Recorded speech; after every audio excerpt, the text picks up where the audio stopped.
Hello, and welcome to a little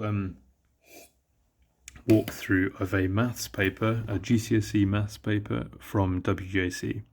This is a calculator allowed paper of higher tier, the upper tier. This is from autumn of 2020, and we're just going to go through this very quickly.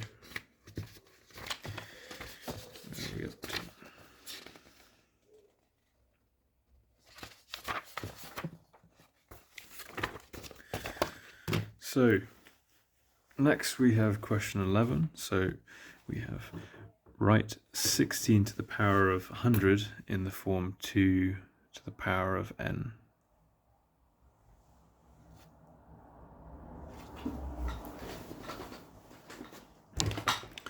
So the way you do this is 16 to the power of 100.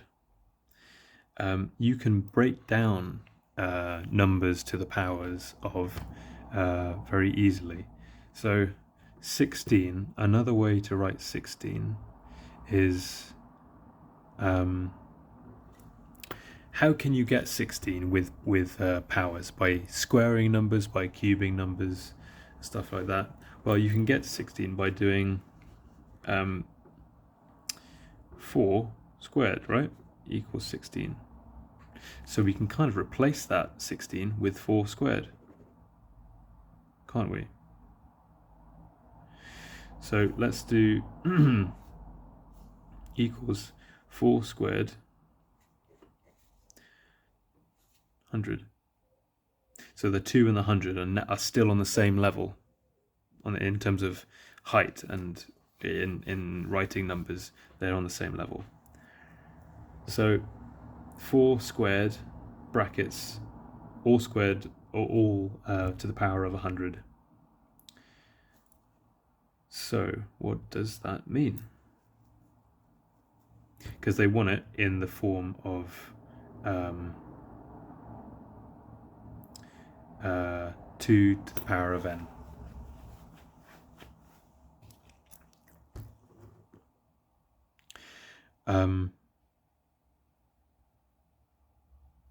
Well, I could go a step further, but I think that's just going to be confusing for everyone. Let me just cross that out very quick and start again. So another way to write 16, instead of doing the 4 to the power of 2, you can write that as, what is 2 to the power of 2? That's going to be 4. 2 to the power of 3, 2 times 2 times 2, that's 8. 2 to the power of 4, 2 times 2 times 2 times 2. So we had 8 before, times 2, 16. So that's 16 as well. So that's exactly what we want. I should have done that first, if I'm honest. So we can just replace that like we did with the 4 instead of the 16. So that is equal to 2 to the power of 4, all to the power of 100. And what do you have when you have indices or powers that are separated by a bracket? They're not times. Sorry, they're not. It's not like you have a to the power of 4 times a to the power of 100. That would be a to the power of 104. When you have a bracket there, that's when you times normally. So that would be 2 to the power of 400. And that's your answer.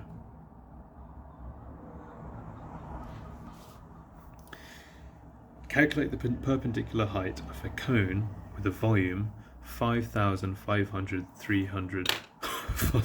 Let me start that again. 5,533 centimeters cubed and a base area of 825. Well, look at that. They give you the formula there. At the front of the paper, you will always get lots of useful formulas that you can use. So volume of a cone is 1/3 pi r squared height.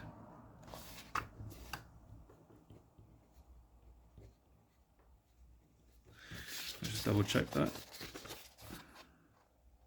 Yep. So let's just write that down to start with. So that's what we're going to be working with. Calculate the perpendicular height of a cone with a volume of that and a base area of that. Okay, so let's just draw this cone so it makes it easier on ourselves. So the height to the center, that is, they don't give us the height. They want us to find the height, I see. And the area at the bottom, they tell us is 825 centimeters squared. So what we need for this volume of the cone is the pi, we know, we can put that on the calculator. Radius, we don't know, we haven't been given. Height is, what we were trying to find out, and they give us the volume.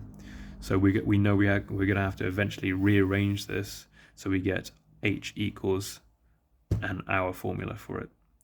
But there's that bit missing, isn't it? We don't have r, we don't have radius, but they've given us this 825, which is the base area, the circular area at the bottom. Well, the area of a circle, what is that? That's area equals pi r squared. So if we just put in what we know so far, so we have 825 is the area equals pi r squared. If we rearrange to get r, we've got r squared equals, bring the pi down because it's times that side, so it's divide this side, and then that squared there becomes a square root. So bring that over, square root of 825 divided by pi. Let's find out what that is. 825 divided by pi. So r is 16.2 centimeters. Now that we have r, let's rearrange this first, actually, before we put r in. So we want to get h on its own. So we can, first of all, this is divided by 3 this side. So if we bring the 3 up to the other side, it becomes times. So we've got 3 times v equals pi r squared h. We want to get rid of this pi and this r squared so we can have h on its own, so we can find it. So let's bring them to the other side. Now remember, they're times on this side. So bringing them over the bridge changes its sign, both of them. So we can just write this as 3v, when we bring these two over, divide by pi r squared equals h. Now we've just got our formula. We just have to plug those in now. 3 times 5,533 divided by pi times 16.2 squared. Let's do that. 3 times 5533 pi times 16.2 squared gives us 20.13 centimeters, because it's length, it's not area anymore. So that is our h. Make sure also when you're doing these exam questions in the exam, highlight your question and make sure the examiner knows which bit is your answer, because some people will write several answers and they don't really highlight which one they've chosen to do, and then by the end of it the examiner doesn't know which one they've chosen to do, even though they might have written the right thing down somewhere, and they get no marks for it. So sad stuff. Factorizing. You have to take out what is common. So what is common amongst this? This is probably why we have a calculator. Does 4 go into 81? Let's find out. 81 divided by 4. It doesn't. So we can't use 4. 2 probably goes into 81 though. 2 divided by 2. Oops. Oh, sorry, of course it doesn't. How are we going to do that?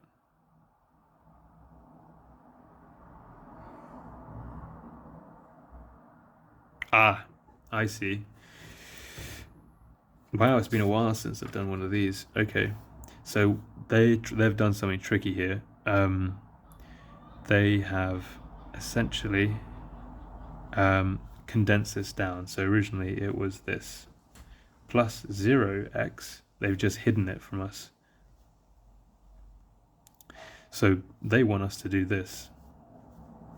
They want us to factorize it like this, so that we have a number in front of the x here, a number in front of the x here, and then a plus, a minus, whichever one it is, and something to make 81. How are we going to do that? Well, let me have a little quick think. I think we are going to have to use... Right, yep.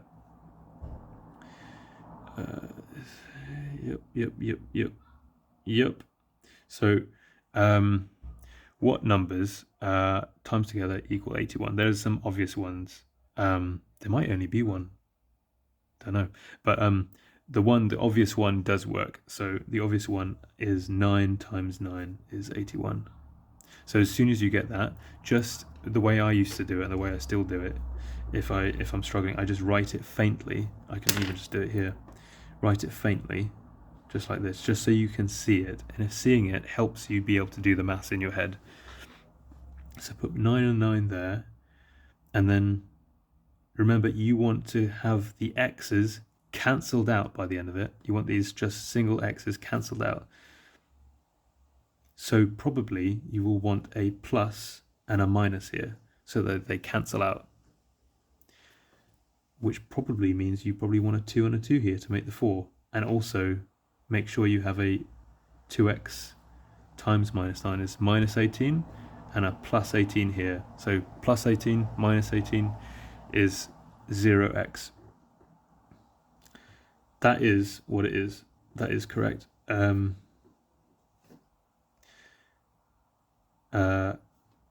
the way you'd write that is, you know, when you have x times x, that's written as x squared because it's 2 of them. Oh, sorry, forget everything I just said. That is the final answer. And just to check it, let's just multiply it out. 2x times 2x is 4x squared. Good. 2x times minus 9 is minus 18x. Good. So far. 9 times 2x is plus 18x. 9 times minus 9 is minus 81. Minus 18 and then plus 18 cancel. And we're left with 4x squared minus 81, which is what we have at the start. So it works. That is our answer. Right, factorize 7x squared plus 10x minus 8. This should be a bit nicer because it's not trying to trick you. Keep an eye out for these because they're very tricky. So we have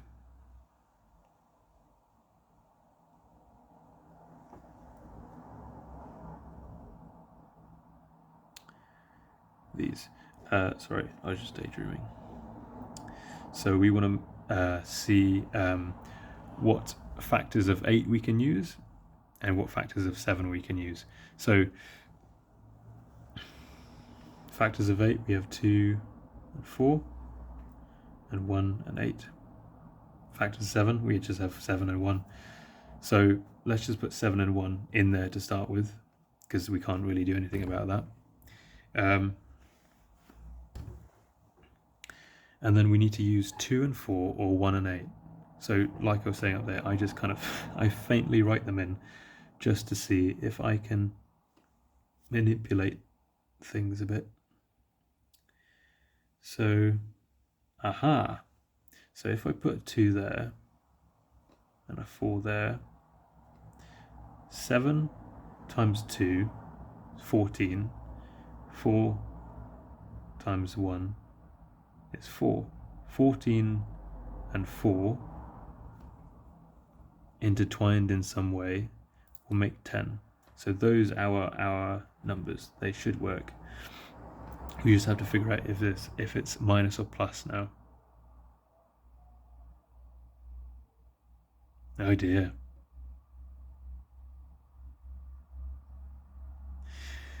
Have I made a mistake?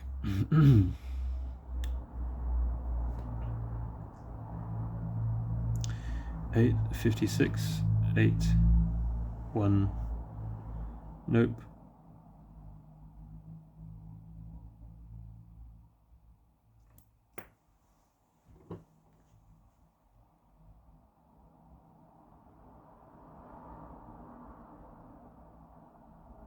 Oh, sorry. I'm an idiot. I am right. Just doubting myself.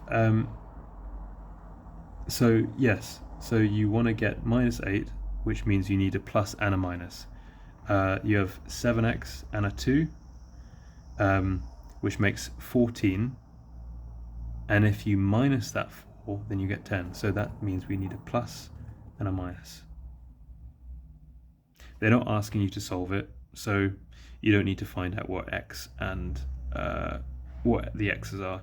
But don't do this because they might penalize you for it. But if you did, just as an example, you'd have x equals 4 divided by 7 and x equals minus 2.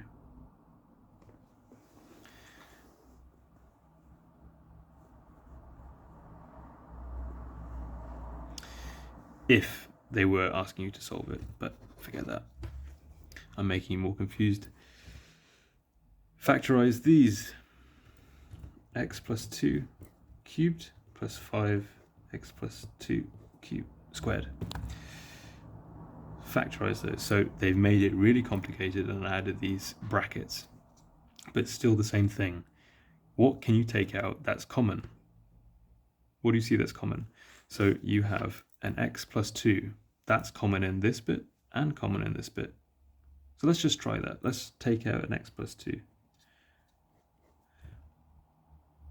Could you take more than that? Because you've got 3 x plus 2's here, and you've got 2 x plus 2's here. You could take 2 out, because there's 2 in each of them, isn't there? So you take 2 out, put this kind of square bracket here. What do you have left in this first bit? You took 2 out, you got 1 left. You took 2 out, well, you got nothing left, so you just got 5.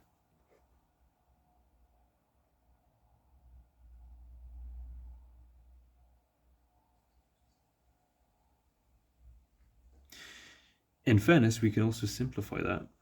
So we've got x plus 2, then we've got x plus 2 plus 5. That bracket doesn't really need to be there.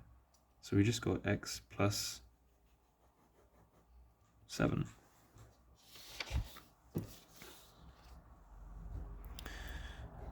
And that is our factorized answer. Next question.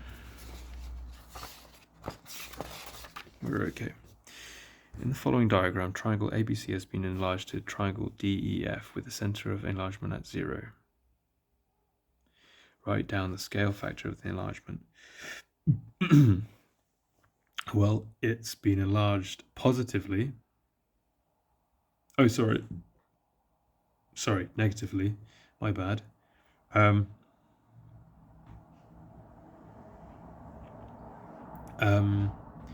I say negatively because it's been flipped as well. As you can see, it's been flipped like this, and it's been flipped that way. Let me use a ruler. It's been flipped like this, and then it's been flipped like that as well. So I know it has to have a minus to start with. That's a key factor. We've gone from ABC, and it's been changed into DEF. ABC to DBF, that way. You notice it's also gotten smaller, so that means we need a fraction that's less than 1.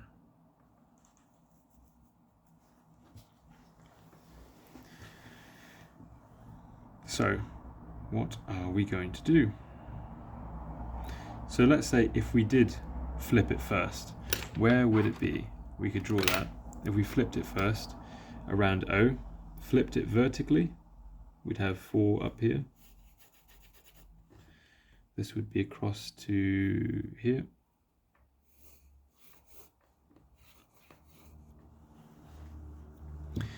And then flipped it horizontally like this.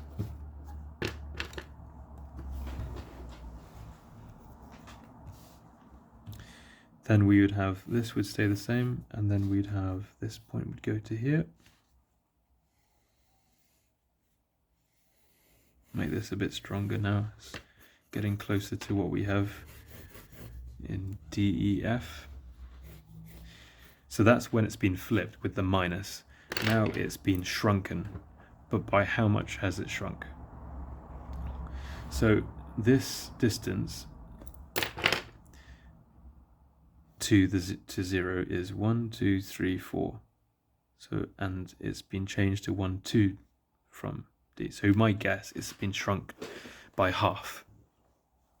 Let's just check all the other ones. 1, 2, 1, 2, 3, 4. Shrunk by half again. 1, 2, 1, 2, 3, 4. Yep. So that means it's going to be minus a half.